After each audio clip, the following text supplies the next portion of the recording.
धनतेरस आने वाला था। माता लक्ष्मी शेरू को खोज रही थी। तभी शेरू जल्दी से आता है और बोलता है, माता लक्ष्मी आदेश करिए। माता लक्ष्मी कहती है, तुम गणेश पुत्र के पास जाओ और उससे कहना कि धन के देवता कुबेर को बुला कर लाए। फिर शेरू जल्दी से दौड़ते हुए जाने लगता है। जल्दी से फिर गणेश भगवान के पास जाकर बोलता है, गणेश भगवान, माता लक्ष्मी ने बोला है कि आप जल्दी से धन के देवता कुबेर भगवान को लेकर माता के पास चलिए। फिर गणेश भगवान शेरू पे बैठ के धन के देवता कुबेर के पास जाने लगते हैं। फिर भगवान कुबेर के पास जाके गणेश जी बोलते हैं, कुबेर जल्दी से चलो, माता लक्ष्मी बुलाई है। फिर दोनों भगवान शेरू पे बैठ के जल्दी से माता लक्ष्मी के पास आने लगते हैं। फिर माता लक्ष्मी के पास आते हैं। फिर आकर पूछते हैं, माता लक्ष्मी आपने हमको क्यों बुलाया? माता लक्ष्मी कुबेर से पूछती है, धनतेरस आने वाला है, तुम किसके घर जाओगे? तभी धन के देवता कुबेर भगवान कहते हैं, जो भक्त आपकी सच्ची भक्ति करेगा मैं उसी के घर जाऊंगा। फिर लाइक सब्सक्राइब नहीं किया।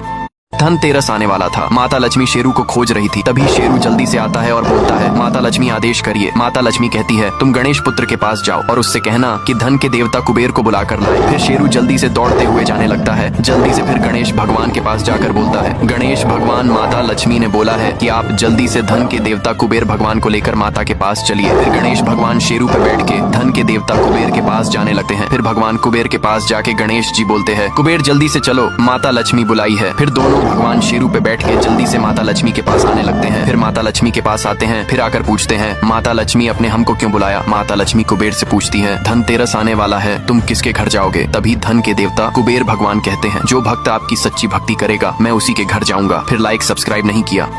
ये बिल्ली हर दिन अपने बच्चों को मंदिर के पीछे छोड़कर शहर में खाना ढूंढने निकल जाती थी। एक दिन उसे एक होटल के बाहर कुछ सूखी रोटियां दिखी। खुश होकर जैसे ही वो उन्हें उठाने लगी, तभी वहाँ एक बड़ा भूखा कुत्ता आ गया। कुत्ता गुस्से में था, लेकिन बिल्ली ने डर के बावजूद रोटियां नहीं छोड़ी। उसे पता था उसके बच्चे घर पर भूखे बैठे हैं। कुत्ते ने हमला कर दिया। बिल्ली को बुरी तरह चोट लगी। फिर भी वो रोटियां मुंह में दबाकर किसी तरह मंदिर तक पहुंची। बच्चे माँ को खून से लथपथ देख रोने लगे। बिल्ली रोटियां उनके सामने रखती है और धीरे से कहती है, खा लो बेटा, भूख नहीं लगनी चाहिए। इतना कहकर उसकी सांसें थम जाती हैं। बच्चों का रो रो कर बुरा हाल हो जाता है। अगले दिन वे थाने जाते हैं, सारी कहानी सुनाते हैं, लेकिन पुलिस सबूत मांगती है और बिना सबूत उन्हें भगा देती है। अब बच्चे खुद एक फैसला करते हैं। अगले ही दिन से वे एक होटल में काम करने लगते हैं। कुछ हफ्तों में उनकी कमाई मिल जाती है। फिर वे लोग एक गन खरीदते हैं। फिर उसी जगह जाते हैं जहाँ माँ पर हमला हुआ था। वहीं वो कुत्ता अब भी घूम रहा था। बड़े बेटे ने गन उठाई और एक ही बार में सब खत्म कर दिया। अब बच्चे चुपचाप मंदिर लौटे, जहाँ अब भी माँ की यादें जिंदा थीं।